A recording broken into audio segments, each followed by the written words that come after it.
But hang on in there, 'cause better days are coming.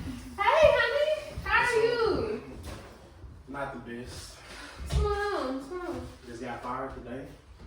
You what? Just got fired today. Boss let me out today.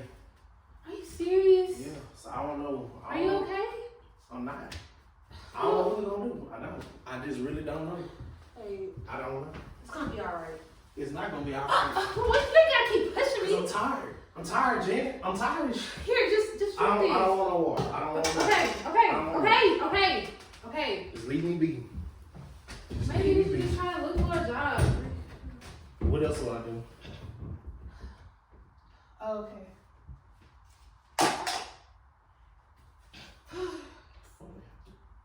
Well, listen. I was thinking, I could ask you something? What you want to ask me? I was thinking Come on, about. spit it out. What? Spit it out, man. Come on. Okay, I was thinking about going out with Sasha. I always want to go out with Sasha. Sasha did Sasha then. Where y'all trying to go? What's wrong with Sasha? Where y'all trying Why to go? every time when I try to go out with my friends, it's a problem? Because it has to be. Because nobody else brings money in this house but me. So how would it not be a problem? So everything that I contribute. What do you contribute? Please tell me what you contribute. You're the one who told me not to get a job. You're the one who told me you wanted me to be the perfect little housewife. Now you don't have a job. Housewife. But are you? No. You see that how they want to go out and complain. So you want to just keep putting your hands on me? So you want to just keep putting your hands on me? I'm tired of you. I'm tired of you. I'm tired of you. I'm tired of you. You ain't tired? Yes, I am. I'm tired. No, you're not. Which thing I am? What do you think I am? Every doggone day. Have to support everything I do in this house. You don't do nothing but sit here and do nothing. Go proud of your friend like you always do. Are you running? I always run up away. Please. I run up away. Please. Run up Please, away. please, please, please, please, please, please,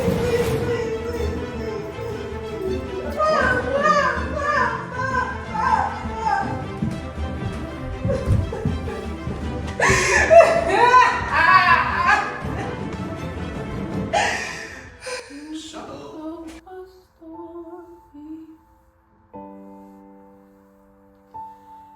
You don't know the things that I've been through.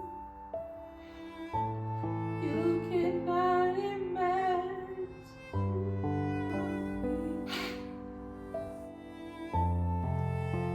You don't know the things that I've been through. You cannot imagine. You don't know my story. You don't know the things that I've been through. God help You me. cannot imagine God help me. the pain, the trials I've had to God, please help endure. me. You don't know my story. You don't know the day you set me free.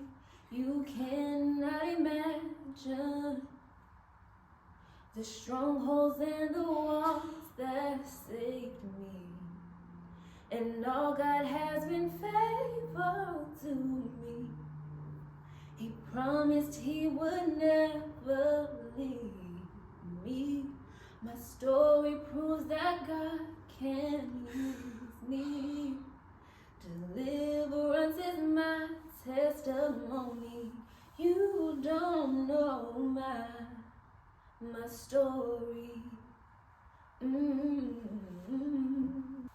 You don't know my story. You've This seen good, angel had you've seen been bad. watching over me, protected me, You've seen happy, keeping me or alive, sad, showing me that but hang I can on survive. in there. Thank you. Better days I don't know her name, but she feels so real. Hey, it's been a long day. Had a long day. I got straight water this for you. Thank you, thank you. How was your day? What's your day? Oh, it's draining. I'm tired. For real. How was your day? It was alright. I know you're gonna probably be mad, but I still ain't found a job yet. You what? I still ain't found one yet, but it's looking up. Chris, It's looking up. Chris, shut your mouth. You said you what? I haven't found a job. I'm sick of this. I am sick of this, Chris. I am sick of your no good. It's looking up. I promise you. It's one more day. What did I say? To go find a job, and that's what I'm trying No, to I do. told you to shut your mouth. That's what I said. Yes, ma'am. I go out every day. I bust my tail for this family, for you, for me. And this is what I get? I know what I'm trying. Chris, I don't want to hear it. I told you. Chris, what did I say? I know you want me to shut up, but I'm You trying. know what? I'm trying to be. You know what? My daddy told me not to marry you. But we did. He told me you were sad, sorry, and stupid. But we still make stuff work. I told you I'm trying every day. We make stuff work? Yes. Or do I make stuff work? Yes, I know you bring it home every day. And I know I might not be the Chris, shut up! Right now. Most never listen. What did I say? Why can I never finish? What did I say? Why can I Did I stutter? Nigga. You know, there's this guy who's been asking me when I'm leaving. This guy. I hope we're not talking about Tyrone down the street over there. Huh. It is. Oh, that's what we know. That's what we've been doing. Since you've been sitting here, you ain't had no job. I'm sick and tired of this, Chris. But regardless, you still You know want what? to go there? Get out. Get out. Get out. For real? That's what I said. And you pop. Do you want me to stand up again? Nah, you ain't got to. Don't even worry. You would think you would be tired of me putting my hands on you. You think somebody else will treat you right. You know what? And when you walk out that door, don't you ever think about coming back. And that's your final thought. And that is my final thought. Because you know what? There are plenty of men who would kill to be with a woman like me. Treat me better. You know what? Say something else. I want you to. I dare you to. I'm sick of this. I'm sick of it. What did you do for me? Besides, lay up in this house and not do nothing. Ain't nobody asked to speak for you, and I have for you. Remember that. Yeah, I bet. I did. And I won't think twice about you walking out this door, neither. You can have fun with Tyrone for all I know. Sorry. Sometimes it feels Man, they supposed to be treated like this, man. and you feel It's not all supposed to be alone. Friends will leave you all by yourself, but don't cry. 'Cause better days are coming. Oh, there's good days, better days, better days are coming. So, good evening, everybody. Again, thank y'all for being here. Today, we are coming together to share our stories, to have a space to talk about some things that we probably never talked about to anyone, share experiences that we may have went through, something that we may have been affected by. And the reason for me doing this is because not only was I a victim of domestic violence, but I'm sure like many other women and men across the world, across the nations, we have seen it with our own eyes. We have been the eyewitnesses at the forefront of the battle of domestic violence. And you know, it always seems like it's something that is always pushed under the rug. You know, we don't talk about it enough. And so, me being a young individual, still going through life, sometimes we're put in obstacles where we feel like our visions and the things we wanted to do, like even having this space, should be put back another day. You know, we should not do it. But I'm glad to say that we are here today. I'm glad to say that no matter what life has thrown at me, life has thrown at you all, that we were able to make it here today. So I don't know what God y'all pray to, but I just want to thank God right now for that. And also, I have with us a Bible guide. So before we do introductions, I just want to explain the Bible guide really quick and the board for kind of like board rules, but I call it just stay focused. And so really quick, we have a Bible guide. So as I stated, the trials and tribulations have tried to defeat us. So I wasn't able to go to the library and print anything. I don't have any more ink myself. And so I thought it would be really creative to create a Bible guide for us to kind of have with each other through this communion. And it's really, the reason I named it that was because when we think about a Bible, we think about something we can go to for encouraging words. We think about the stories. We think about the wisdom that we gain. And we think about a God as a structure of something, giving us the pathway to get somewhere. And so with those encouraging words getting us to where we need to be, we can use those things to be able to respect one another. We can use those things to know how to answer questions or make the correct statements, even when we're talking about ourselves, but especially as it relates to someone else. And so this here is our stay focused, kind of like a vision board for some quick rules. And I wanted us to actually write down our own, but we can actually do that at the end, and I will like just add that in the film. But what I have here, so everybody can see it, is called stay focused. And so number one, I always make our statements so we know that when we are referring to a situation that we may have been through, or something that even may be opinionated or biased, still make a I statement, because you never want the other person to feel subjected to something that you are saying. Secondly, respect my story.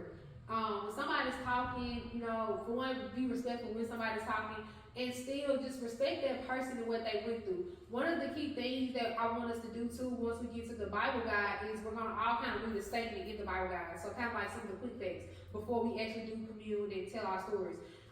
And so when we talk about respecting our story, it's one quick fact that really stood out to me. I'm gonna go ahead and announce that one.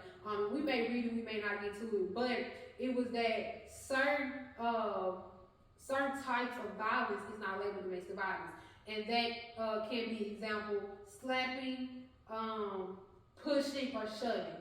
And so there may be somebody here who is like, you know, I was a part of, I was affected by partner violence. I was a victim of partner violence, but he pushed me all the time. He shoved me.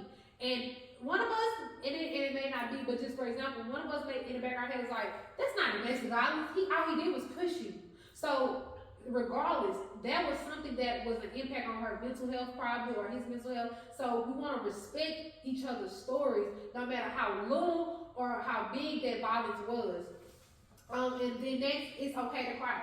So this space, like, even though, you know, we just was having so much fun and we just community talking and stuff, this space, I wanted to create a space for us to be free. I'm not gonna lie, y'all, when I was preparing for this film, I was crying. And I was watching the show, I was watching Pink Valley, and you know, that has a lot of domestic violence in it, and it just kind of triggered me a little bit, and I was thinking about the film. I'm like, God, I really do need to do this, because that was a moment where I was like so vulnerable, and even though I was just to myself, I was crying, and that's why I wanted to make sure that today I put that on there. It's okay to cry. Like, you get to a moment, or even if you just tear up a little bit, it's okay to just be like, I just need a moment, and we will give you that moment of silence. And then last but not least, I want us to walk in with love, and I think we all presented that today, and I want us to leave with awareness. Awareness of knowing that this doesn't end in this room. It doesn't end with us sharing our stories. It doesn't end with this film. The work still has to be done. We still have an agenda to do as it relates to talking to our peers, our parents about it. You know, especially as it does relates to past generations, because as we noticed, that this didn't just start with us, you know, and you know, and I can say, speaking of experiences, looking at the data, that a lot of things have been brushed under the rug, you know, and we try to hide a lot of things, and those cause a lot of wounds not to be healed. And so we want to make sure that as we leave out with awareness, that we talk about some of those wounds that aren't healed, and we try to bring a lot of compassion for those people who feel like they gotta keep those wounds closed and not healed. So these are our stay focused group rules. And like I said, at the end of the session, if anybody wants to add anything, you can. And I really do want to make sure everybody sign the other one as well, just for memories and stuff like that. And we will now get started. So I want to read you all the little acknowledgement that I wrote in the beginning. So Grand Rising, things set foot in our path to test us while on our journey. Things have happened and are happening to us, and it seems if it's more than we can bear. I wrote this and entitled it as the Bible Guide because even when we think there's no other way, we're out of options. There is always a God leading us in another direction. And while on this journey, we sometimes need encouragement and stories of love, wisdom and faith, somewhat like the Bible. Through the unexpected tribulations that I've gone through, I knew that I could not give up. I had people counting on me to win, to go above and beyond and deliver. With all that being said, we shall use this guide for today's film. You will utilize it and remember that we made a way out of nowhere. Hashtag. And so now we'll go into the quick facts. And like I said, I will start off just read. You don't have to go in order. You can just go by the bullet points and just read whatever fact. I think it's like 3 pages. And then we'll kind of share it around. And then as we go through the commune, if somebody wants to read it again or just maybe kind of reference to it, that is what this is for. So I'll start off. 1 in 3 women and 1 in 4 men have experienced some form of physical violence by an intimate partner. This includes slapping, shoving, and pushing. In some cases, it might not be considered domestic violence. 1 in 7 women and 1 in 25 men have been injured by an intimate partner. And now I will pass it on. Yeah, anywhere. You can just go through. I think it's another page as well. Okay. 19.3 million women. And read kind of loud too, so they can hear you. Okay, my bad. 19.3 million women and 5.1 million men in the U.S. have been stalked in their lifetime. Homicide. 20% of the victims were not the intimate partners themselves, but family members, friends, neighbors, persons who interfered, law enforcement, responders, or bystanders. 72% of all murder-suicides involve an intimate partner. 94% of the victims of the murder-suicides are females. You can pass it on. These are court pages on it. So you can read whatever quick fact. I just kind of want us all to read different quick facts so you can kind of be aware of some of the things that happens in the next life before we commune together. Did you read? Zoning out. Which one did you read? She read homicide and stalking. Got it. Okay. 1 in 5 women and 1 in 7 men in the U.S. have been raped in their lifetime. And it is a front page as well too. Okay. This is quick facts.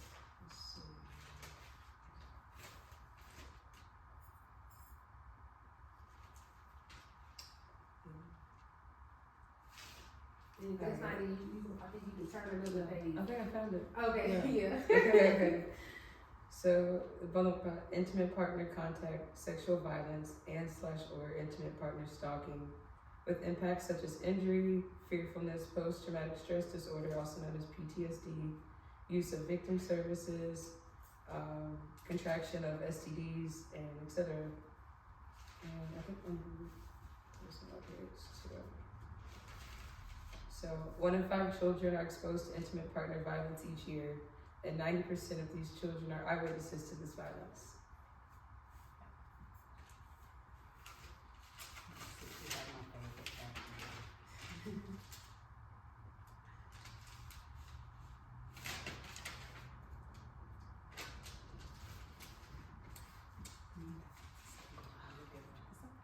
And since I don't have your favorite fact, you can say it out loud. Okay. Yeah. Okay.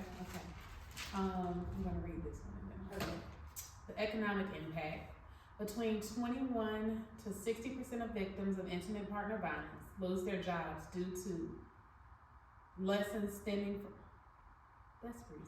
Can I read that again? Yes, go ahead. I'm sorry. No, it's okay. Right? It's okay. The economic impact. Between 21 to 60% of victims of intimate partner violence lose their jobs due to reasons stemming from the abuse.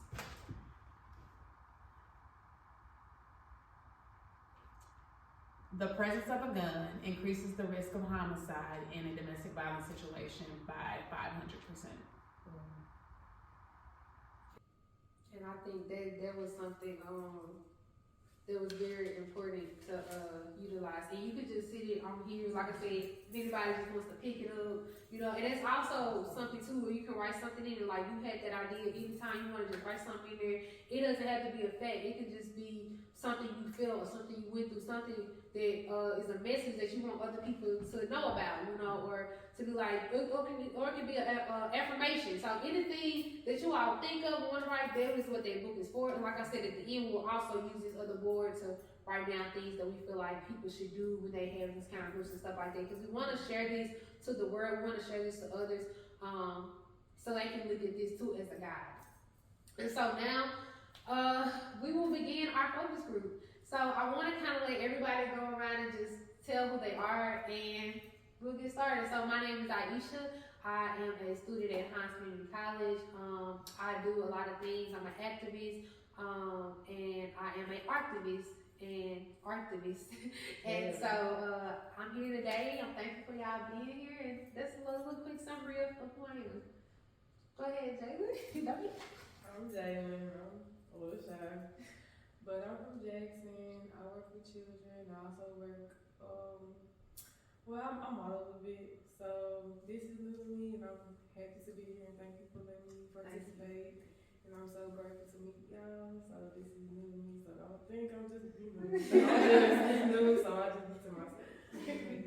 The ice break, right? Yeah.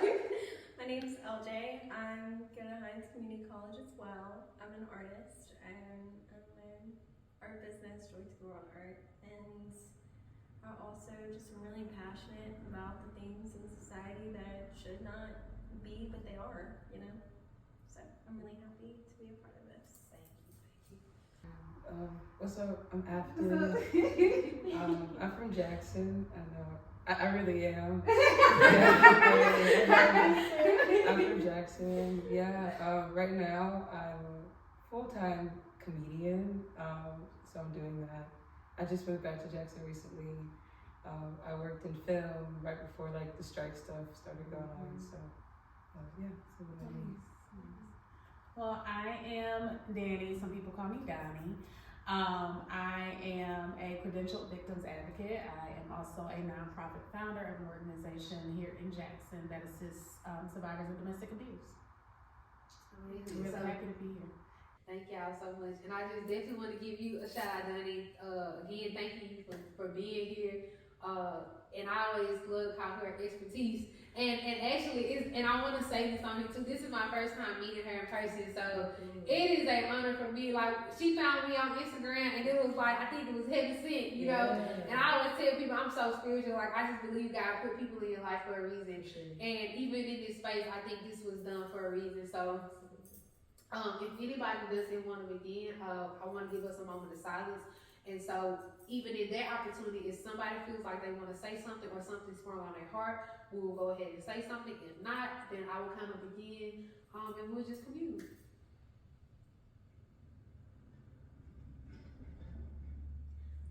I was thinking about it. I was thinking about the whole situation. I actually did a lot of research on domestic violence and what it actually is, boiling it to its core.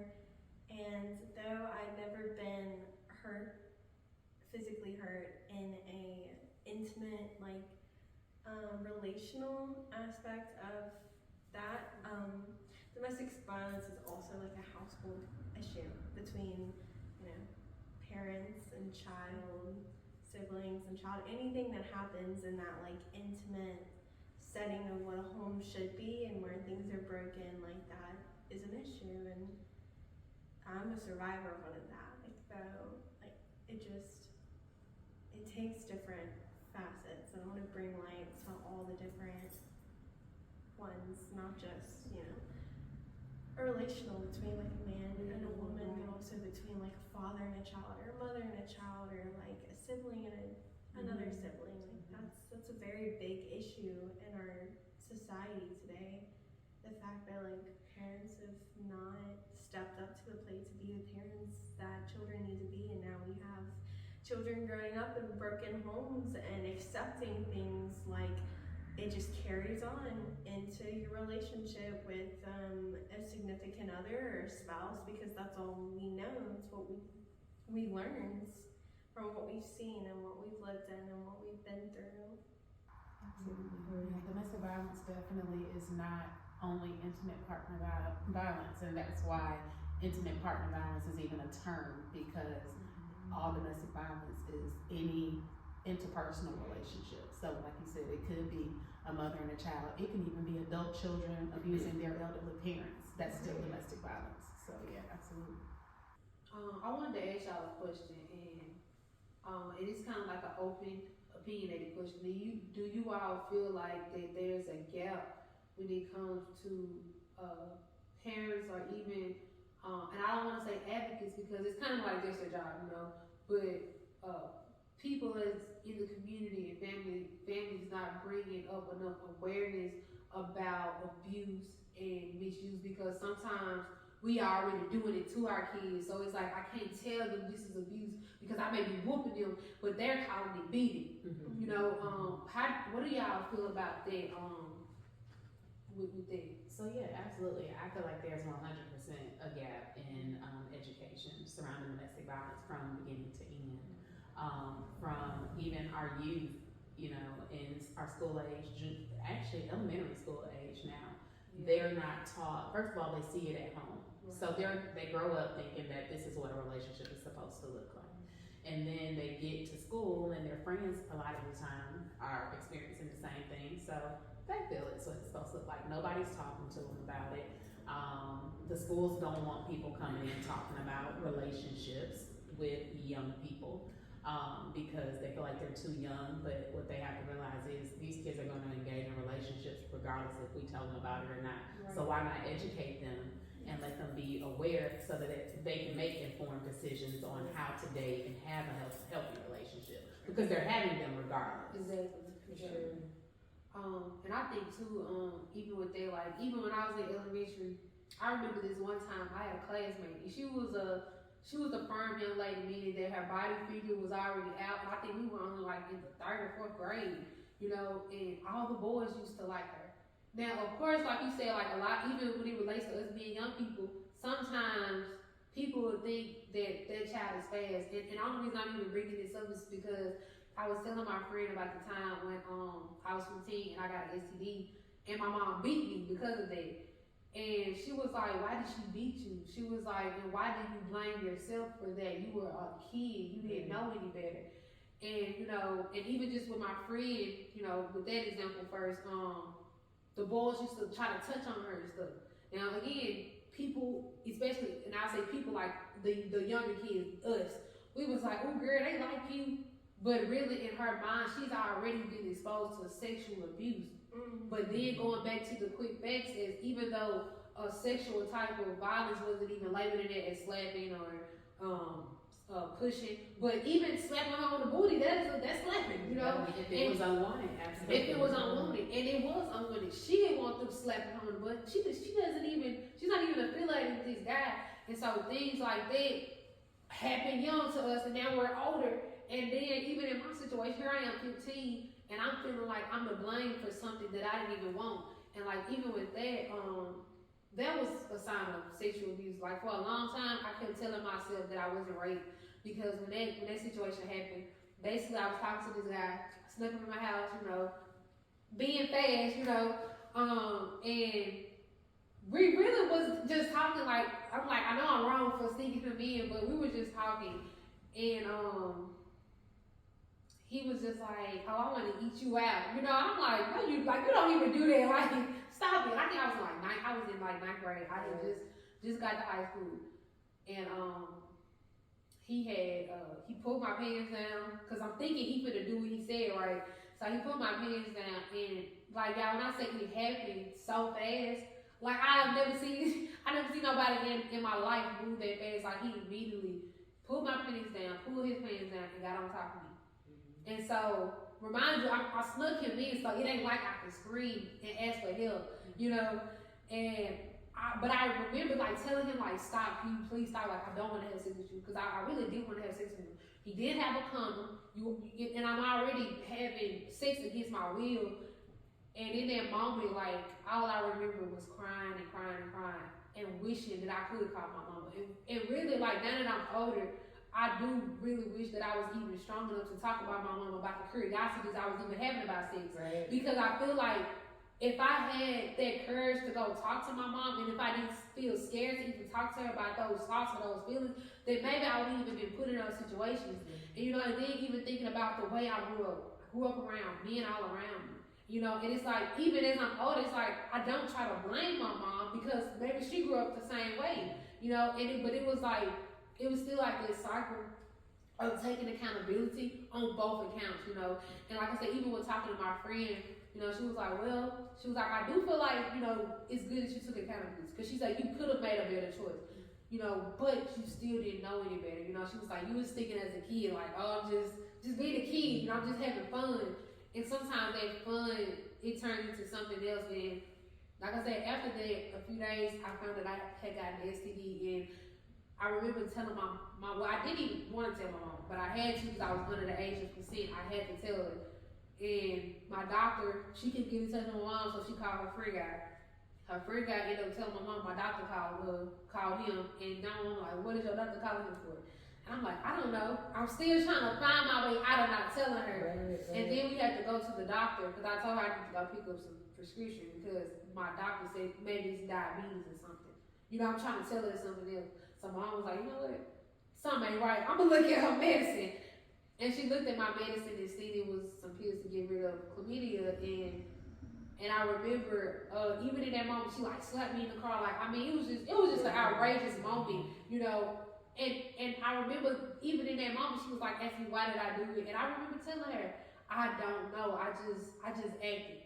And I was talking to her about getting therapy. And it was like, maybe we need help in counseling. And in that moment, she immediately got mad and rejected it. And I think to even go back to that question about the gap of educating our young kids about abuse and sexual violence and stuff is because, again, when our kids do something that is not right or is wrong, we still act out of anger. Absolutely. And that was a very teachable moment. Exactly. And then like the next day, I was just like, I really can't, you know, I can't talk, I can't tell her anything. Yes, and so it formed this bridge and this, I don't know, it's like a wall that I put up, and I'm just like, you know what, I'm just gonna keep my feelings to myself. Because if I can't trust my mama, who can I trust, you know? It's like, who can I trust? And then it was like, even with a guy, I'm like, I can't even be friends with a guy because all they see me for is my body. They would take advantage of me. And so, like I was smart as a kid, yeah, but I didn't know a lot as a kid, you know? I didn't know about life, and that was a life situation. And I felt like everything had just been taken away from me. And like I said, as I got older, I was able to be a part of groups and organizations to help me, but everybody doesn't get those opportunities. And so that's why, like, now I advocate so highly for this because, like, people, like, even my boyfriend now, I feel like people don't understand. Like, we was talking about the PTSD, that was a traumatic experience. And then what's so crazy was a year later, this same guy tried to talk to me again. Whoa. You know, and I was like, dude, do you not know you gave me an STD? And he totally acted like he didn't know what I was talking about. I was like, bro, you remember when we had sex, you didn't use a condom. Oh, I did use a condom. So y'all, what's so crazy, what I loved about Instagram back then, it didn't take that long to go through some messages. I went back up to the messages. I'm like, bro, this was in 2019, this 20 or whatever year it was. I was like, this is a year later, and you're telling me that you used, like, bro, do the math, you know? Yeah, and so even just on that extent, when we talked about even the STDs, I was a victim of, like, literally all that at one time. Yeah. Sexual abuse, got an STD, my mama is reacting out of anger. I'm feeling like I need therapy, but then she's rejecting it. It's like, now what do I do?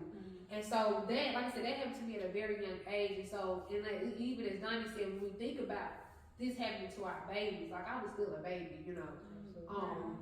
What do we do? Like, and how do we aid our parents in being able to cope to our children? So before these things even happen, how can we form that stability in the home? You know what I'm saying? So that these children can feel safe. And how do we make them feel comfortable enough to feel safe? And how do we kind of even still educate our young men, you know, as well? Because even though I was a victim, I always tell people he was a victim too. Because why does he feel like that he needs to go sleep with all these different women? Because apparently he got that STD from somewhere from doing something, you know. So still we still gotta educate them. And so yeah, that's really like one of my stories that I went through, you know, young. And like I know, like I said, when I got into my advocacy groups, that I talked about this so much because it traumatized the hell out of me. Like my mama beat me, traumatized me so deeply. Because she bruised me really bad, and I remember like when I was a kid, like that happened when I was 15. I was taking French at the time, and it was so ironic. Like I mean, it was so ironic. After I got beat, the next day I had to go to school, of course. Yeah. And I remember just crying all day. Everybody asked me what's wrong. One of my friends touched me, and I jumped. And she was like, "You okay? Like what the world happened to you?" And I'm just like, I couldn't even open my mouth to talk about it because every time I talk, I was crying. And my teacher, she was like, you know what, your teacher let you be here all day, you can. But anyway, the assignment for that day was we had to draw an animal that represented us or, you know, how we felt. And I ended up drawing a lion because I felt like I didn't have any strength. But somewhere in me was like, maybe this lion could help me survive. You know, and I don't know, it was just something, like I said, about that day that was so ironic, about even that assignment, because it was like, I needed that. And I look back and I'm just like, dang, bro, I was really going through a lot. And like, even after that incident, it's saying I was just using me and, you know what I'm saying? And that's how I knew that I was going through something mentally. You know, it went from just me trying to have fun and just be a kid to me now being a sexual abuse to now he's using me and mentally manipulate me. And it was just continue to go so far, and I didn't have nobody to talk to. Like I didn't have a mentor, I didn't have somebody to say, listen, I'm gonna get you some help, because I couldn't trust nobody.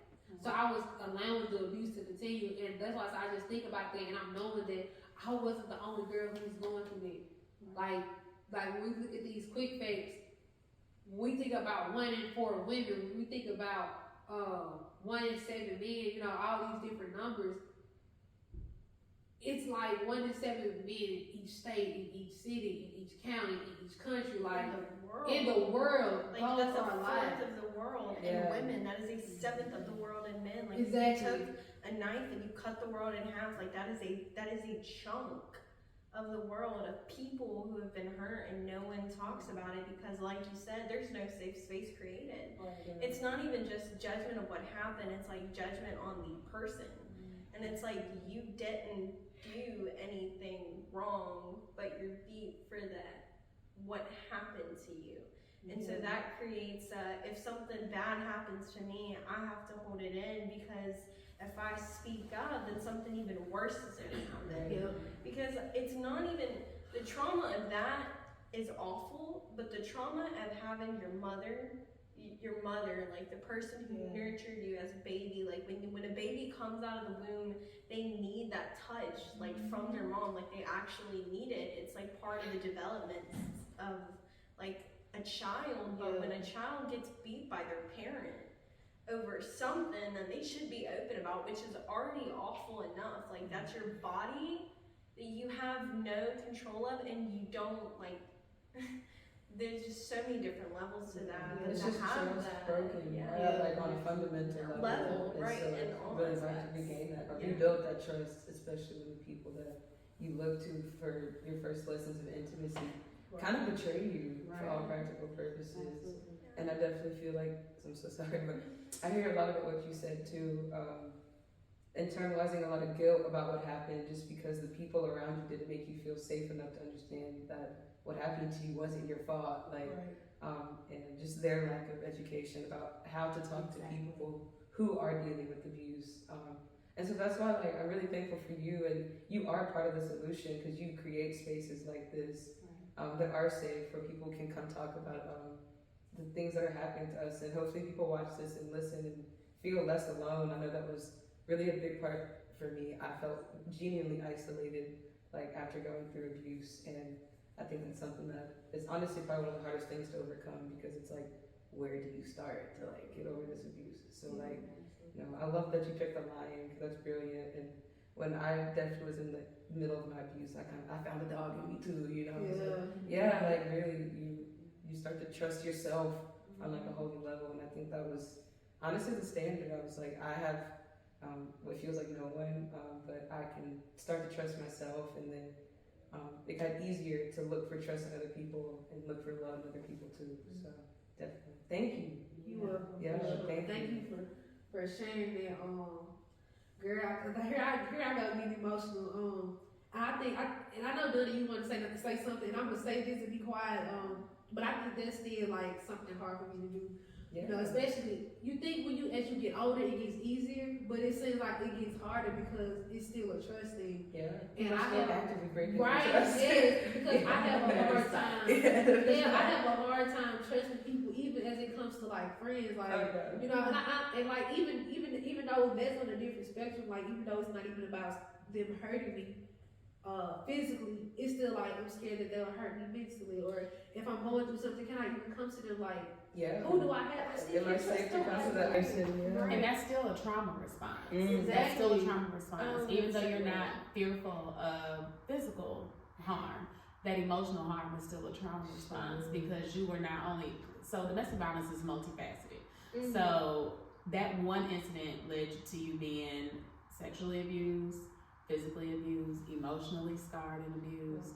So like you got 3 levels of abuse out of one incident, and and then let's even take it a little further, even mentally abused, because you're still suffering PTSD wise now, years later.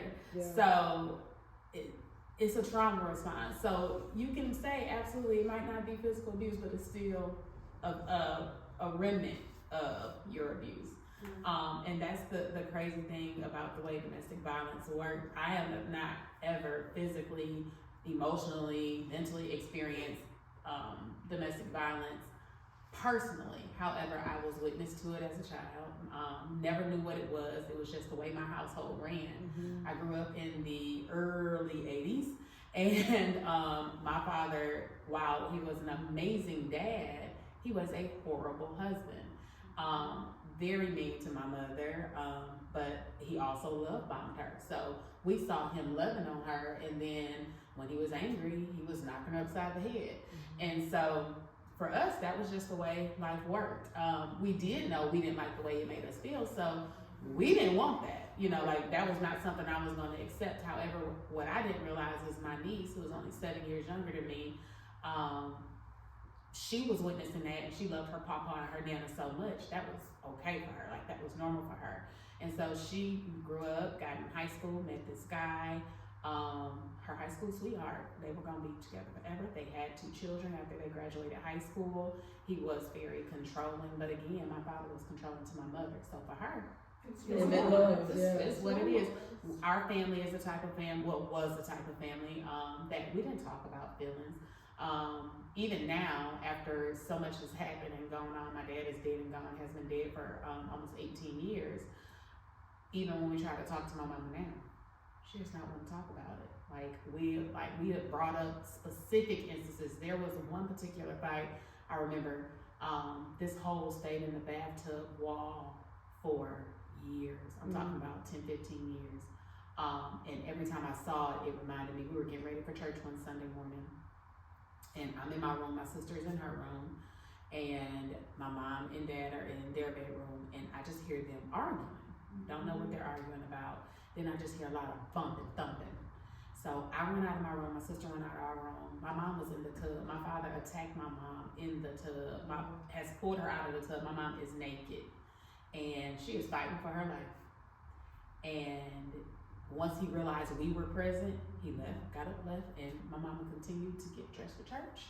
She put us in the car and we went to church.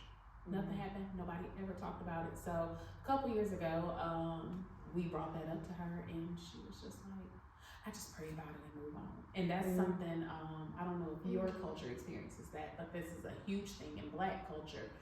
We don't like to talk about a lot of things, and we like to try to pray things away. And that's just not realistic. And when it hit home for me was in 2019, that same high school sweetheart who had been a part of our family for 13 years, took it upon himself to, my niece had finally, so backstory, if I tell you a little bit about Jackie, she was like sweetest young girl you ever want to meet. She's very quiet, very meek, funny as all get out if she knew you, but she was a sweet girl. Everybody that met her absolutely fell in love with her. She's nothing like me, nothing like her auntie, but when they had their first child, she dropped out of school. She always wanted to be a labor and delivery nurse. That was her goal. But and she was in school when she got pregnant with their daughter Gianna, but when they had Gianna, she dropped out of school so she worked full time, take care of her family. Great. Then they had another child. She stayed working. Well, she finally started to like get her mojo back and decide she wanted to go back to school. That was in late 2018. She got accepted into school, started school January of 2019. That is when her abuser, who at the time we did not know was her abuser, we knew him to be controlling, but we weren't well versed in domestic violence. So the things that he was doing, we didn't see as domestic violence. Now, being an educated advocate who is credentialed, I know 100% you can't wear this, you can't go here, you can't take diet pills to lose weight, hiding her diet pills, all that, we know that. I know now that was abuse. But she went back to school in January, and in February, she was like, T, I think I want to leave. I'm going to let him keep the house, and I'm going to go stay with my dad. Me and the kids are going to go stay with my dad. She was over the relationship. So she told him, and she told him like in the middle of a week, and that weekend he came back and was like, no, you don't have to leave. I'll leave. What we did not know on the back end was he went to the gun range that Saturday when he came and told her that she didn't have to leave. And we know that was for her to let her guard down. Now we know. So he went to the gun range that weekend. That following week, he called into work, told them he was not coming, and beat her beyond recognition. When we finally saw her, her face was so swollen, could barely recognize her. He attacked her while she was ready for bed because she had her retainers in her mouth still, and her hair was all tied up. He pulled a patch of her hair out of her head. And we don't know if she was running up the stairs to get to the kids because the kids are upstairs in bed, or if she was running to get to her phone. But whatever transpired, he shot her twice in the back and left her to die, choke on her own blood and die on her steps. And after he shot her, he called his sister. He told his sister that he punched Jackie and choked her out. Those are his words, according to his sister. And his sister was like, well, you going to jail, but you can come here and stay for the night. But if she called the police, that's basically on you. That's not what he wanted to hear. He wanted his sister to support him. And because she didn't, he then made her listen to him wake up the 1-year-old, Fluff, call his name, and shoot Fluff in the face. And then he went in Gianna's room as his sister is on the phone screaming at him, and she lived down the street, and by this time she had jumped in her car and headed to their house. And he then shoots Gianna in her cheek, kills her, and then he waits for his sister to get there, and he would not open the door for her, so she breaks in. When she ran up the steps and saw Jackie laying on the steps, she said he just appeared like out of nowhere and stood over Jackie's body in the doorway and put the gun in his mouth and pulled the trigger.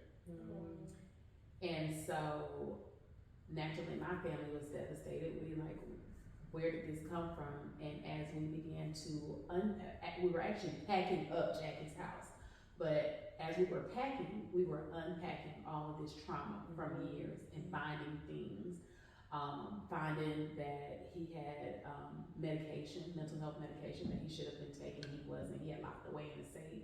That is where we found the papers for the where he had been to the gun range, and we found out about that.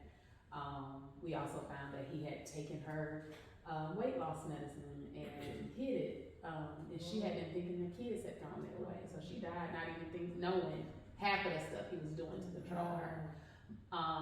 And it just really got all of our wheels turning, and we realized that this all stemmed from one, his control issues, but two, Jackie not even knowing the signs. There was a lack of education there because we never talked about it. Huge. So I'm so much of a stickler for, I'm gonna talk about it until I can't talk about it anymore.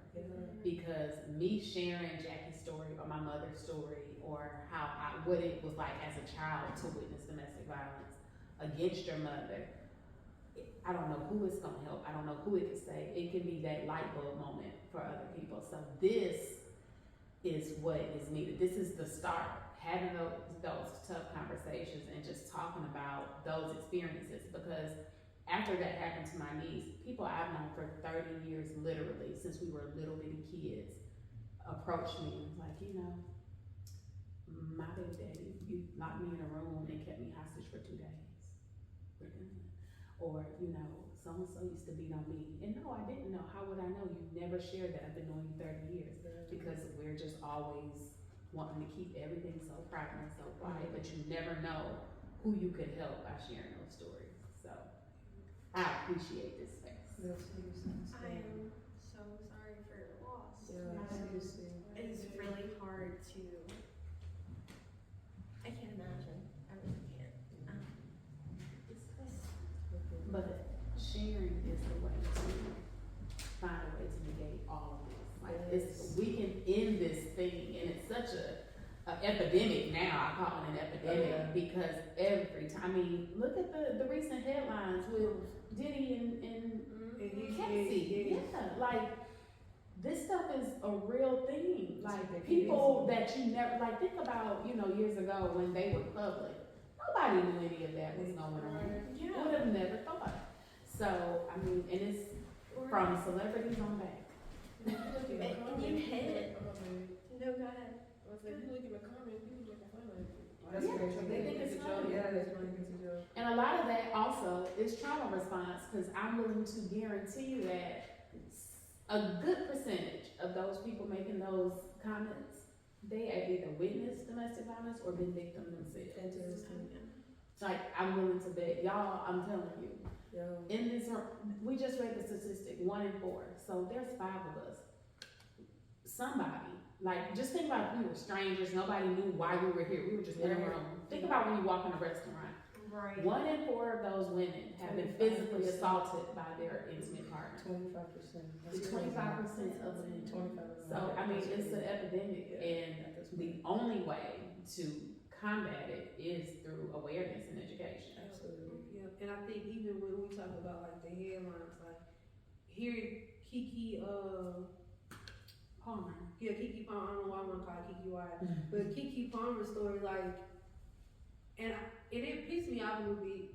When my boyfriend was like, "Man, she's just crazy. That man ain't hit her," and I'm like, "Don't you ever say something like that?" And he doesn't know the full story, so it's like a lot of times our reaction when we see stuff on social media is it's made up, because they did say in the news section that it was an accusation. So it's like she's probably just saying it because she don't want him around his kid. You know what I'm saying? So it's like, just say you don't want him anymore. Because everybody knows what she did. They know that her and Usher were all on stage. And she was showing all her body parts. But it's like, of course, when you think about entertainment, this is what y'all signing up for. And like I was explaining to my boyfriend, it's sad that when you get to a point of success in your life, that the respect that you have for each other disappears. Because even if he didn't like what she did, there was a respectful way that he could have went to her as her husband, as a man. You don't go to social media. You went straight to Twitter and made a comment about it. You know what I'm saying? That was disrespectful. And then you're calling your wife names on social media. And then I think even if we take it further back, somebody had posted it. Like Kiki White isn't crazy. I mean, Kiki Palmer isn't crazy. She talked about this with Trey Songz years ago when she was on the interview. When she And was nobody talking- wanted to and hear nobody her. wanted to hear her. She was Yeah. opening up about how she was uncomfortable and how even in the same setting as a celebrity, they have to hush up. Yeah. Because if you say something, you might not get a job. You're gonna, to continue to be combated and harassed and all this other stuff. So it's like, even as a celebrity, it's like now we don't even have to be personal no more. Mm-hmm. It's business. Like this is taking you economically, and we see that in the quick fix mentally. So it's like, dang, I can't even make money. I can't even be an actress. Because as a woman, I gotta accept a man harassing me. I gotta accept a man just touching on me, and I don't want him to be touching on me. The gripping, the grabbing, I gotta accept it. But Keke Palmer chose not to accept it. She chose not to sit in silence. And it's sad that with even us as women, and I would say us too as black women, when we see another black woman standing up for herself, we are so mean to each other. We will talk bad on one another and just be like, why that girl doing all that? She ungrateful. Just saying all kind of wild stuff to each other. And it's like, wow, you would expect or you would think us to be standing together and be like, okay, listen, girl, what do you need? Right. Like, how can I support you? Because I know for one, it's already hard enough on you already, but we don't do that. And I think instead of and I don't want to just talk about the problem, but I want to say all that to say that we have to stand together, you know. And like I was saying, like even us being in these settings and hearing these stories, these are the times where it's be like, what do you need? Like, you know, and I know you may be okay now, but is there anything else I can do for you? Is there any other way I can help? You know, for the things that you're going through, because us as women, and as we can see in the data, that women do go through it a lot more frequently than men.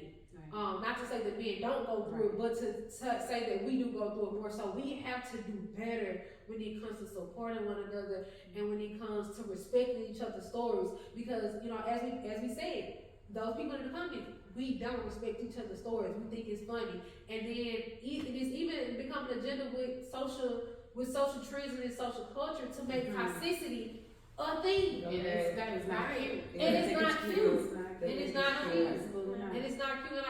And I think, you know, when we think about the young generation, you know, it comes to a point where like, okay, we're gonna either choose to fit in, you know, because if we stay in our world, we'll get ridiculed. But I always tell people, challenge yourself to that. Yeah. Because even on a biblical standpoint, when Jesus died, they ridiculed Jesus for what he did.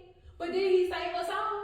You know what I'm saying? So it's like you have to have that kind of mindset, because people gonna ridicule you regardless. Even the people who being toxic, it's gonna be, you know, a point where the table's turning and now they're gonna be the ones getting talked about. So it's like, would you rather be on the side where we fight for justice and we gonna win regardless, or be on the side where toxicity is winning, but even still then now you're in the point of getting harmed, physical abuse, or even death? Yes. You know what I'm saying? It's like, what side of the war you gonna really fight on? Yeah, you know what I'm saying? It's a quick, slippery. Yes, Yeah. that's definitely how I got Quick. caught up, for sure. Both of y'all hit on two things, or no, y'all hit on the emotional aspect of not just the physical and the violence, but the emotional violence, because that's exactly what it is. And it's a lot harder to measure, you know, because we can't see an emotional bruise, we can't see an emotional scar, we can't measure that. And if we try to, like, who would stay there to measure? Because it's over time. Like, you see these behaviors over time, and so you don't know. Yeah. When I grew up in a Christian household. My parents were youth pastors, and actually this happened a few times. But my dad, like, I wasn't a bad kid. I was a really good, quiet kid. Had some behavior issues, but like that's normal for a grown-up kid. My dad lost it on me. Like, he went to go give me like a spanking and a whooping, and that's why, like, I believe whoopings, like, they should stop at a certain age, because at a certain age, like, a child develops, and hitting someone is not discipline, that's punishment. Yeah. But he lost it on me, and I remember being in the bathtub and, like, you know, taking a bath and seeing black and blue bruises on my bum and thinking like, did I slide too hard? You know, like not being aware that like I'm so young, I'm 7, 8 years old, and my dad's like losing it. And then spanking me harder when I cry because I'm not supposed to cry. Like the impacts of that one moment led to like years of me apologizing for crying. Because it was like in fear, well, what am I afraid of? I was taught that if you cried, you got hit, you know? Or fast forward and like these things have, I grow up and I see their marriage, my stepmom and my dad's marriage, and like you said, like the yelling behind closed doors, the banging on objects, the F you this, F you that, like a child doesn't need to hear that. And they definitely don't need to be around, because we're emotional beings, we can feel that. We can feel that the sense of being so afraid, like you don't know what to do. And your first instinct is to hide, but how do we get help for that? How do we get help for the things we can't know? Yeah, those trauma responses are super real. Yeah. And I'm still working through that too. I still have them. Like, I've been trying to make new friends, and I, like you said, just I don't necessarily like feel like physically scared, but I'm like, can I trust this person? Right.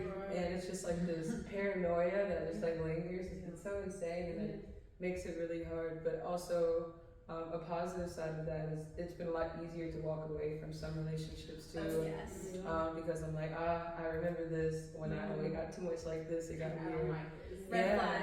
Yeah, and like I was talking about the slippery slope earlier, like I was in a relationship with a woman and it got really, really dangerous. I was in the hospital at the time with this scar. I got stabbed with scissors like 4 times. She bit me, it was really crazy. And that one was really hard for me to process because when that fight went on, I had broken up with her and I was like, all right, you know, like you're moving out, like I finally did it. And we just happened to be at the apartment that same day packing up our stuff when the fight went down. And so that was like something that was really hard for me to work through, but in reality there were so many signs that showed me that this would probably get violent the more we interacted. At first it would just be yelling, like just throwing glasses of wine, a chunk of my hair got pulled out. You're like, oh, like that was just a really bad episode. Like, so you kind of allow it, and then that's when it gets like, no, the next time they blew up at me, I almost died. And so like, I think that's like the biggest thing for me to learn is just put a stop to it, put an end to it. As soon as you see it, like if y'all are not on the same page or on the same level of emotional maturity, you can't bring them up with you. That's been like the hardest lesson, I think. Yeah. When you were going through that relationship, did you recognize what it was, or did you just think it was just a couple fighting? Oh, dude. Okay, so I thought it was just a couple fighting. I'm not even gonna lie. I thought it was just like, you know, just the normal little toxic thing. I'm like, oh, they got so mad at me. They took a wine glass and threw it across the room. I was like, oh, like yeah, that glass could have shattered in my face and hurt me, but instead it just winded up my shirt. I cleaned up the wall. Yeah. You know, we moved on. So no, I didn't. Yeah, that is so common in people who experience domestic violence. Is they don't realize while they're in it what it is. It's just, oh, we're just fighting, or you know, oh, they just got so angry. But when it becomes repetitive, you are now in a domestic violence situation. Because yes, couples fight, like not physically, but you know, people argue, people have, you know, we're human, people get angry. But when it becomes repetitive and it becomes a situation where somebody's trying to control you, like they only are physical or mean to you because they want to control your actions, that's where we become, you know, and it becomes an abusive situation. Absolutely. Yeah. I just wrote in that notebook that like yelling is not okay or normal in a relationship. Like it happens, yes, it does, and sometimes, you know, because we're human, bursts of emotions. But like you said, if you're yelling at me and we're in an argument, number one, if you start yelling, that's when I walk away. Yeah, like first immediate response, like if you raise your voice, I'm like, all right, I think we need to stop because I came to a point in my life where I was like, I no longer accept someone yelling at me. Right. I will no longer accept that, and I will no longer accept what it does to me afterwards, because after you've been hit, after being yelled at, then when someone starts yelling at me, I'm gonna flinch. Right, exactly, and that's not, you don't want to stay in survival mode. Yeah. Because we're supposed to live, not survive. I want to be in a chill environment. My environment means everything to me. Same. If I don't feel safe around you, if I don't feel like I can be myself, Right, then I'm out. Because like that's not life. Like, what's the point in living? Walk on eggshells, hoping I don't piss you off. Right. Can I say something big trip on what you just said? Like, yelling is not okay. That's why I talk so soft, because I grew up in a household, there was nothing but yelling. And even when I spoke on my truth, I got, the backlash. So it's like, growing up, I used to think, I was around. I was like, when I got around different aspects and environment, I'm like, I was just in the wrong environment. I just grew up around people. I still love them, but it's just like, wow, I took on a lot as a young child, and it's like growing up, I'm trying to break them habits, break them bad habits. It's like, it's hard, but it's needed. It's like, so necessary. Big silence. And let is me really just say, terrible. like, that growth is gonna take time, so please be patient with yourself. Give yourself some grace. Because it just now hit that I went through 18, I just got out of an environment, it was like completely domestic, like violence, like there was abuse on every level represented. So I just got out of that. What I realized is I spent 18 years of my life in that. I'm not gonna be okay in 3 months. Right.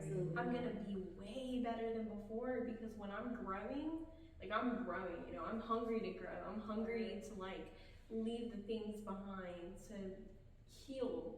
That healing, it's gonna take way longer than like 3 months, even a year, maybe even 2 years. Like things, you have to recreate neural pathways in your brain. That's going to take massive amounts of time. So the fact that you're here right now, I call that a victory, and now let's build on those victories. Because it's not just let's bring awareness to what happened, but let's bring solutions to how do I move forward after this happened to me? How do I learn about those red flags? How do I make sure nothing like that happens again? How do I see the signs so that my children or my family doesn't go into relationships, or when they do, I can catch it and be like, hey, that's not right. Let me educate you on what this is. You deserve more, you deserve better, you're a human being. Absolutely. I gotta build trust again. And that's so hard. Yeah, it is. It's It is. You should be proud of yourself for trying. Right. Different hard than all hard. Absolutely. Some stuff be draining, taking a toll on your body, and when you get to a point where you walk away, you might not have that strength. Like you need, so it's like you need to get around different stuff, different people who go through the same stuff as you, who willing to talk about it. Because growing up around, so what y'all said, talking about it is not okay. It's like being in your truth is against all. Absolutely. And that's crazy, because like we are humans for a reason, so we have to feel what we go through and talk about it.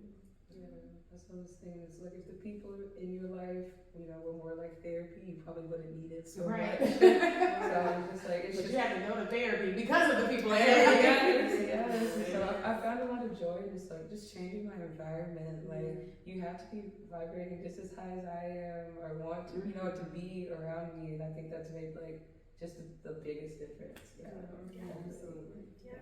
We're having people that'll drag you when you said when you get out, you get so tired. Like resting is a big thing.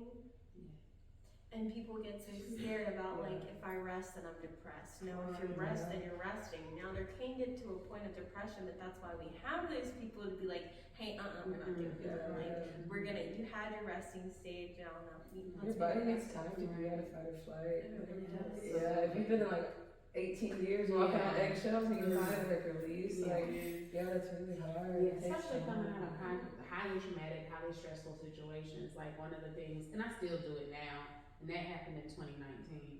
But one of the things that I noticed, actually learned in therapy, was I didn't even realize how much of an fight or flight mode I was in. My jaw stayed clenched, y'all. So much so, like even in my sleep, I have to wear mouth guards because that is like I'm always on edge waiting on what's gonna happen next, because what happened to my niece like happened to us like out of the blue. Like I was talking to her that day, and then that night she was gone. Like it was so out of the blue, nothing, no warning signs, no nothing. As far as it going that far. So you have to give yourself some grace, because you are gonna always be in flight. Well, not always, but for a very long time, years down the line, you're gonna be in fight or flight mode, because you're always gonna be on edge, wondering what's gonna happen and when you're gonna have to jet. Right. So. And I wanted to share one more story. If anybody still want to share another story before we close out, and I just want to say thank y'all for everything you all said. You know, because even though I'm doing like, okay, we got a time, but it then I'm just sitting here still thinking like, do I want to say this? You know, because I don't want to cry, I don't want to get emotional, because I'm an emotional person. You know, but even to the extent of talking about having those positive, you know, people in your life, like I ain't gonna lie, think about it just like I was talking to my mom about my ex, who I was with, I think about, I'll say 2 years ago, and I think I probably shared this with a few people, but my ex was abusive, so that was actually my first abusive physical relationship, and I was only 19 when I went through that, and I literally didn't have, I don't want to say I didn't have anybody to tell, because I did, but I didn't have anybody to tell to help save me or keep me out of that situation. I only had people to comfort me in my pain. And just like a while ago, I was talking to my mom about my boyfriend, because like currently right now we're going through like he's in jail. There's like not neither here or there, and he's a barber, and so like it was just ironic for my mom to bring up my ex because he's a barber, you know. And she was just like, oh, I've been seeing, you know, him on Facebook or whatever she's seen him at. He seems like he's doing good. And I'm just like, why would you, you know, bring him up? Like, Mom, why would you even say that? Yeah, and so now, she does not know about the abuse, but she does know about a lot of the financial abuse that we went through. And she does know that he hurt me. And so she was just like, well, you shouldn't hate him. He didn't do anything to you. And I was like, yes, he did. And I was like, you know, I would think as your daughter, you respect the decision of not bringing his name up. And even after I said that, she just continued to talk about him. Interesting. And, you know, she was just like, it's not my fault, or it's not nobody else's fault for what y'all was going through. Y'all young girls, y'all running around here trying to be grown before y'all time. And I'm just like, I didn't leave me at 18 years old, like, I was only 18 in college, and you decided to go to another state, no job, no money, left me here to take care of your child, because no, I didn't want my sister not in school. Like, my sister's still young. She literally just graduated last year. She was 16, I was 18, 2 years apart. So it's like, I made sacrifices because I had to, not because I wanted to. I didn't want to take care of a kid. I didn't want to take care of myself. I was still a kid myself. Right. You know, I wanted to live a college life. Even through COVID, I wanted to get that experience, but I couldn't, because I had to be a mama. I had to be an adult at a young age, and then to even go through the abuse, like, she don't even know, like, my sister had to watch me get abused. My sister witnessed that. Like, my sister would literally knock on the door and just be like, what's going on? Like, bro, that I know I'm trying not to piss, but like every day, like, bro, I sit up in my room and cry about that. And I literally, like, the other day when I was mentally having a breakdown, I was telling my sister, like, bro, I'm sorry. And she was like, what happened? What you sorry for? I'm like, bro, I'm sorry that I had to watch you live through that again. Because we was already kids watching my mama get beat on by a man who wasn't even our father, by a man who who was just a friend. Because you wanted him there. Me and my sister had to go through that, and here I am at 19, having my little sister watch me get pushed around in walls and pushed up, you know, in the kitchen and just get swung on. And then, like, even to like what you was talking about, like when you and your ex-girlfriend was broken up and y'all wasn't fighting, like the last incident when I knew it was like to be done, like when I just stopped dealing with him, was when after we broke up, I kept letting him come back to take showers and stuff because he loved me for some girl, well, we had already broken up, but he was trying to talk to some girl, and she wouldn't let him stay with her, and he was sleeping in his car. So I was still being honest because I felt like, I don't think I felt like I owed him something, but I just felt like attached to him for some reason.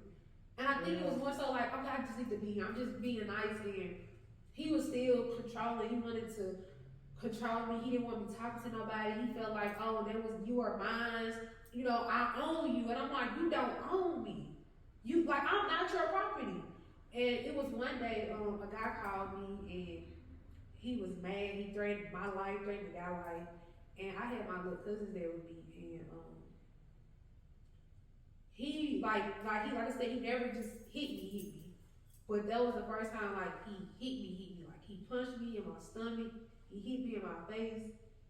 And then he, like, cause I was like fighting him back, but then he like picked me up and like put me to the wall and put a gun to my head. And like at that time, like he had an AR when we was together, but he sold it. Cause like I said, it was a lot of stuff going on, a lot of abuse. He sold it and got the Glock. And you know, of course that doesn't have a safe down. So I'm at the point like, is he gonna kill me before my little cousin's here? And I'm just like, all I can think about, literally, like, it felt like I was in a movie. Like, I swear, like, our whole relationship felt like I was in a movie that was gonna never end. And at that moment, I'm just like, God, this movie is finna end. Like, this movie is finna end, and my life is finna end. And my little cousins, I don't know what's gonna happen to them. And I was their caretaker, like, and I could just hear them crying. And I'm just like, God, please get this man out of here.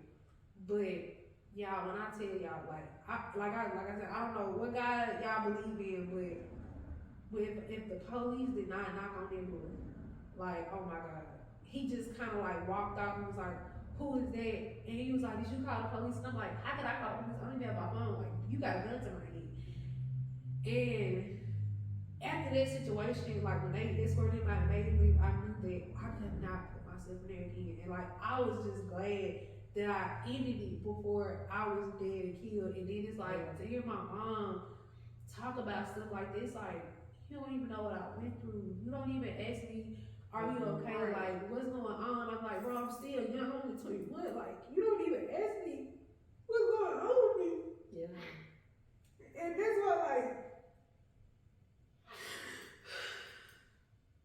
that's why I advocate for this, because it's like, your own parents don't even know. Like, don't nobody really know. And it's like, what's crazy, my aunties know. Like, I was telling my aunties when he's beating on me, and they just like, Isha, like, I know it's hard, but you gotta leave him. You gotta leave him alone. And just like, I wish I could tell my mama, like, and it was so many nights I'm crying, like, bro, I need my mama, but it's like, you can't have somebody who don't want you or just who don't want to have you or who acting like they don't care. But it's like, I knew what she went through, so it's like, is it the fact that she's rejecting me because she can't even open up to her own wounds, you know? And I think that's why it's just so important that we do, as you said, like, find these solutions, because it is a generation of wounds that's constantly just sealed, and when we want to trust somebody, it's so hard because we're constantly getting rejected. And it's like, here I am still trying to grow, but there's still no growth. You know what I'm saying? Because I'm growing for myself, yes, thank God, but I want to grow with my mama. I want to get to a point where, like, can we actually get it together? Right. Can we actually get to this point where you actually stop faking it like it never happened? Right. Like, even when I was getting that gun put to my head, I'm thinking about the time when you had a gun put to your head. Like, can we be open like this did happen? You know, and I don't know if it's the fact that you still talk to this man or like what it is, but it happened. It's real. I seen it. Like, can we be open about it? You know, and whew. Yeah, I don't know. Sometimes they're not ready, and it really hurts when it's your own yeah, mom. and I think that what hurts the most, the fact that I know she's not ready. Well, that desire within you to heal with your mom, to grow like that in itself is so beautiful. And Seriously, the beautiful part Yes. is that you know that is not what you want for your future children. Yeah. Should you choose to have? I was just saying, you can break that curse. Right, she's ending the cycle Yes. already. I mean, she You had are. this, like, it's Yeah, done. Like, you're she killing said no more, Right. and that's Word. You can be an example for her. That's, I think, what it really comes down to. You can be an example for her. Yeah, definitely. Yeah, and your sister. And they'll be willing and ask why. They will. They really will. it's not too late for them. And it's not, and like, that's why I say, like, I'm just glad that, you know, even still, like, through everything life can throw at you, you know, not even just be with you all, like, we had the courage to still come here and do this, you know, because I think even being able to have this conversation and be able to express still how I feel, it opens that door and it just gives me more enlightenment to know, like, there's still time, like, never give up, don't lose courage, don't lose hope, you know, because it's so easy to just give up, it's so easy to lose hope, it's so easy to feel like, you know what, forget it, you know, it'll never happen, and so, yeah, I think I just needed that. It's pretty good, like, I'm glad you felt safe to share. Absolutely. And I'm thankful that, you know, you all too, felt safe to share, like, felt safe to be here, you know, like, this is not an easy topic for people to talk about. I had people who wanted to participate but were scared. Yeah. And, you know, like I told them, like, I'm not forcing you to participate. I don't want to force you to participate. But I think that us doing this will aid to everybody being able to come forward and share their stories with everyone. Maybe we'll just listen to it. Right, This may be, like, you never know, they may look and see somebody, her sitting on that couch like, that's me. I don't have my voice yet, but she's speaking up, let me find mine. Word. You're giving people their voice. I don't think I've ever come and like publicly talked about it. I do all the time, but like social media. So like, thank you for this. This was healing. That's so AF. Sorry. Right? This is super healing. Thank you. So good. And before we do it again, I do want to just say thank y'all again, and I want to just give this time to thank Donnie. I want, and I'm gonna end it with this because I know we kind of went over our time, but I wanted a few weeks ago I wanted to post a video just thanking y'all, taking y'all, but I couldn't stop crying because like you know when I was telling y'all about my car issues, I was just like, oh my God, life is just trying to kick me in the butt. I know. Right. But I just want to thank Donnie and her organization just for sponsoring this event, sponsoring this film, because Donnie, I don't know if you know, but I always say it ain't about the money, it's just about the principle, like the fact that you even just offered just to be able to do that, like that means a lot to me.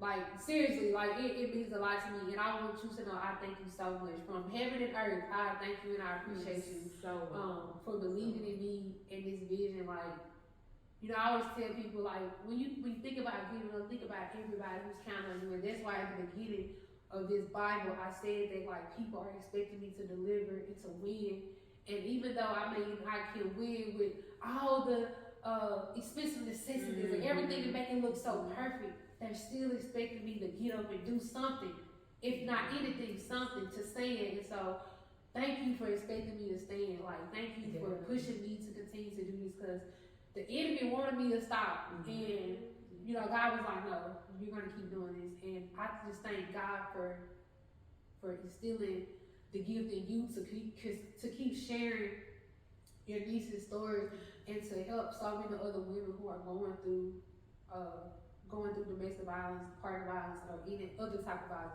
And thank y'all again for sharing. Thankful for everybody watching on today's film.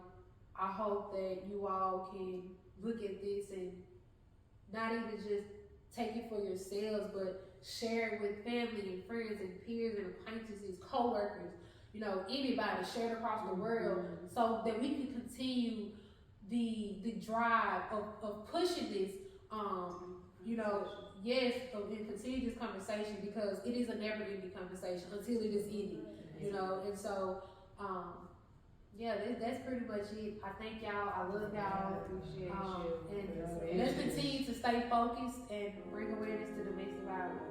You're up. Thank you.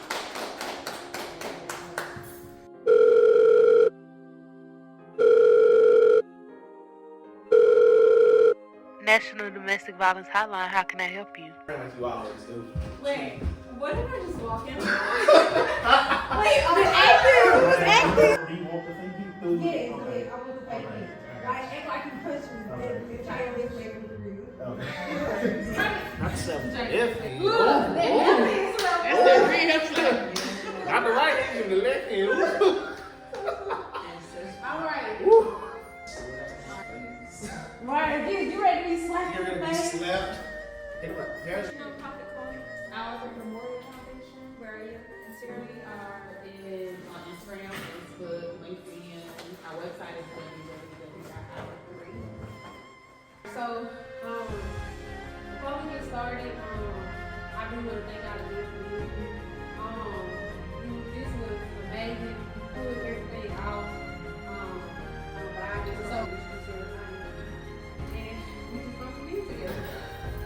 So the hardest part gonna be that resistance, like, cause you know you don't build up so much over time, that you Right. just kind of your body just naturally do it. Exactly. Now, how the hell they go down wrong? Like, Mom, I'm about to fall the rest of it. I'm just playing off. Hold on. Better day. Good job, guys. That was great.